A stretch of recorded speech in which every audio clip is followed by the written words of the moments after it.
الحمد لله وكفى والصلاة والسلام على رسول الله صلى الله عليه وسلم وبعد walaalaha muslimiinta assalaamu calaykum waraxmatullaahi wabarakaatuhu meel kastoo dunida ka joogtaan waan idin salaamay waxaan idinku hambalyeynayaa dhalashadii bishii barakaysaneyd ramadaan waxaan idin leeyahay ramadaan mubaarak meel kastoo joogtaan ilaahay subxaanahu wa tacaala ha idin barakeeyo ilaahay subxaanahu wa tacaala hana waafajiyo ramadaanka barakadiisa iyo qiyaamkiisa iyo soomkiisa iyo cibaadaadkiisa oo dhan ilaahay hana waafajiyo insha allahu tacaala intaas kadib walaalayaal bishaani ramadaan way bilatay oo way dhalatay waa bil aad iyo aad u qiimo badan waa bil maxaan ku iraadaa u baahan in laga faa'iideysto acmaal looga faa'iideysto qofkii culeys haysto qofkii deen badan lagu leeyahay qof iraada caruur la-aan haysa qofkii xaas la-aan haysa qof walbow culeyska ku haya dhibaatada ku haysta murugada ku haysata jaanis ayaad haysataa aada ugu faa'iideysan karto bishaan ramadaan wax walba way kuu fududaanayaan culeys walboo jiro bishaan ugu faa'iideyso bishaani waxaa ku dadaashaa ducada waxaa ku dadaashaa soomkaaga inaa ilaalisid waxyaalaha kaa burinayo waxaa ku dadaashaa maxaan ku irahdaa qur-aan akhriska adkaaraadka sadaqada wax kasto acmaal oo khayr ah oo la sameynayo bishaani sameey ha ka gaabinin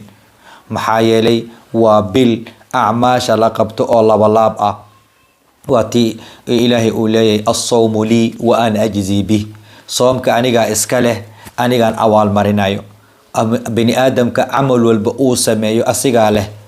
waa lagu awaalmariyaa laakiin bisha ramadaan awaalmarinteeda ilaah ayaa bixiya subxaanahu wa tacaala acmaasheeda iyo sadaqadeeda iyo soomkeeda qur-aan akhriskeeda adkaarteeda kulli waa ajar labalaab ah bishaani walaalayaal aan ka faa'iideysan wax kastoo acmaal oo khayr aan qaban karno yaanan ka gaabinin bishaani si sahlan yaynagu gudbin maantay caaway bilatay cibaadad caawa aan bilowno qiyaamuleelka aan bilowno qur-aan akhriska aan bilowno adkaaraad aan bilowno aan ugu faa'iideysano acmaal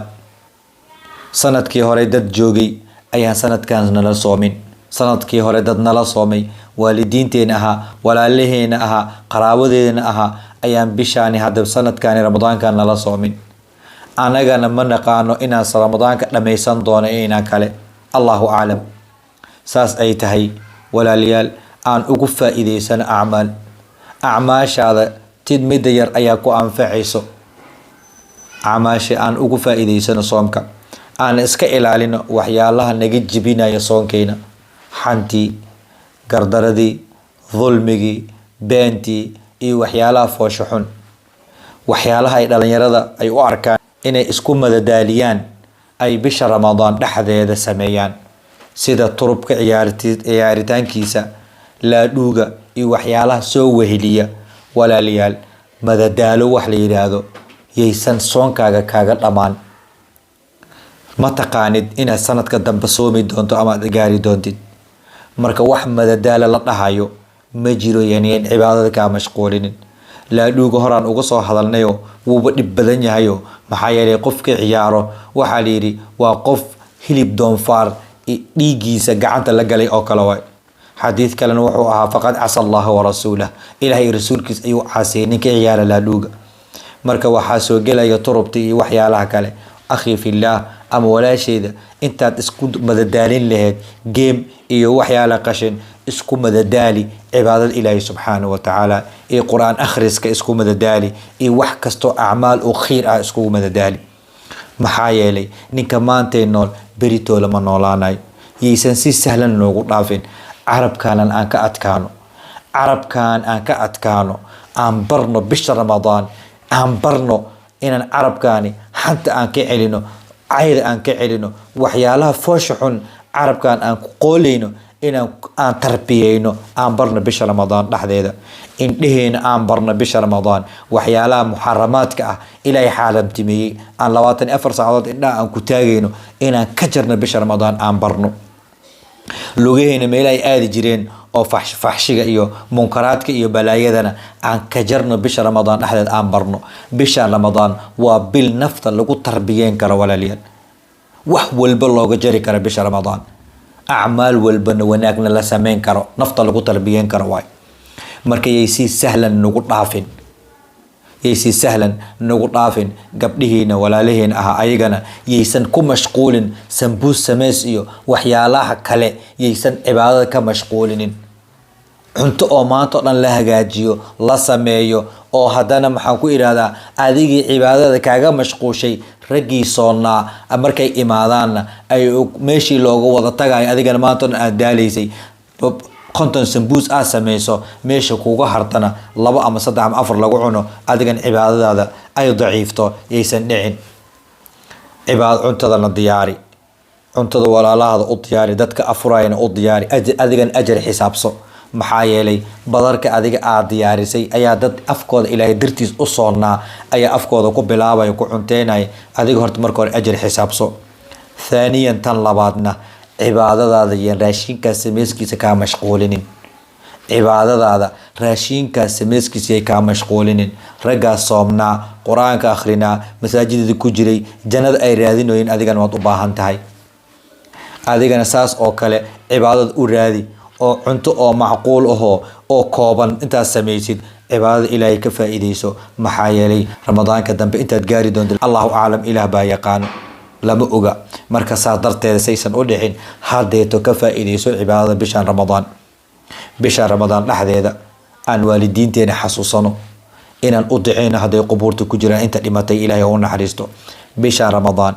aan ugu faa'iideysan inaan caruurta ugu dhex duceyno inuu ilaahay noo hagaajiyo shar iyo shaydaan iyo xaasid inuu ilaahaysan u tusinin aan ugu faa'iideysano insha allahu tacaala. marka walaalayaal cibaadaha loogu faa'iideysto waxaad arkaysaa raggii maanta oo dhan soonnaa, waxaa arkaysaa markii la afuro waxaad u malaysaa in la dhahayba wax walba waa samey kartaa. xantii way bilaabanaysaa, muusig dhegeyskii waa bilaabanayaa, waxyaalihii munkaraadka ahaa oo maanta oo dhan uu iska ilaalinayay hadday qoraxdasaan u dhacdo afurka afka uu ka qaado waa bilaabanaysaa, meeshuu kasii bilaabaya ama meeshay kasii bilaabaysaa. walaalayaal bisha ramadaan bilowgeeda ilaa iyo dhammaadkeedaba waa semsem. bishaani ramadaan habeenkeeda iyo maalinteedaba waa isku mid. haddaad soomada maalintii aad habeenkiidana waxaa la rabaa cibaado inaad ogtid, taraawiixda aad ka faa'iideysato. man saama ramadaana qofkii sooma bisha ramadaan iimaanan waxtisaaban, meeshaan si fiican aan u dhegeysan walaalayaal. man saama ramadaan qofkii sooma bisha ramadaan iimaanan asoo rumaysan inuu yahay waajib oo soomka uu yahay, inuu amar ilaahay amray uu yahay, tiirtiirarka islaamka ka mid tahay inuu yahay, aaminsan oo rumaysan. waxtisaaban haddana ajar xisaabsanaya. man saama ramadaana iimaanan waxtisaaban ajar xisaabsanaya uu leeyahay war waxaan gudanayaa waajib ilaahay igu waajib yeelay ayaan gudanayaa, ajar xisaabsanaya. gufira lahu maa taqadama min dambih,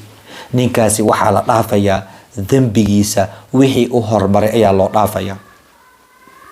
gufira lahu maa taqadama min dambih waa goormee markaad adiga la imaatid ixtisaab, ajar xisaabsasho, aad ajar xisaabsanayso. gufira lahu maa taqadama min dambihi dembigiisa waxaa la dhaafayaa wixii u hormaray. marka bisha ramadaan habeenkeedana cibaado aan oogno, taraawiixda aan dukano, imaamka aan la bilaabano aan la dhammaysano. habeenkeeda waa ogtay waxaa lagu qorayaa habeenkaas oo dhan ajar oo qiyaamuleyl inaad dukatay. haddaad imaamka salaadii taraawiixda la bilaabato la dhammaysato habeenkaas dhan ayaa lagu qorayaa qiyaamuleyl inaad u istaagsaneed. marka bisha ramadaan waa shahrul cibaada, waa bishii cibaadada, waa bishii barakaysaneed. qur-aan akhriska ku dadaalno, waa bishii qur-aanka uu soo degay. marka waana waajib in la soomo. waxaan dib uga hadli doonaa insha allahu tacaala kalibyada soo socda waxyaalaha mubtilaadka ah oo soomka buriya ayaan isku dayi doonaa insha allahu tacaala inaan maalinba qeyb yar soo qaataan isku dayi doonaa hadduu waqtiga ii saamaxo. marka walaalayaal bishaan ramadaan waa bil aad u barakaysan, markastan waa ku celcelinayaa walaalayaalow si baashaal ah yaysan nagu dhaafin aan cibaado ugu faa'iidaysano teeda kalena yaanan iloobin inaan afurino walaalaha dadka masaakiinta ah inaan afurino lianna qof soonnaa adiga aad afurisid aan afursiisid soonkiisa adoon ninkaasi soonaana soonkiisa wax laga nusqaaminin ayaad adigana waxaad helaysaa ajir ninkii soonnaa oo kale ah waa nin ilaahay dartiisa u soonnaa ayaad afurisay ajar ayaad ka helaysaa marka bishan dhexdeeda dadka agoonta ilmaha agoonta ah ilgaar ha loo lahaado dadka masaakiinta ah ilgaar ha loo lahaado dadka walaalihii dhaqaalaha ilaahay u dhiibay walaalayaal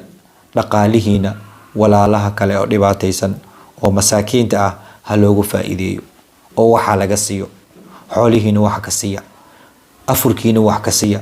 raashinkiina wax ka siiya kolayba raashin waan samaynaynaa xadaaf oo afur ah haddana aan daadiin doono laakiin walaalayaal walaala ayaa maanta gaajo u dhimanayaan iyo abaar dadkaas ilgaar ha loo lahaado oo hala siiyo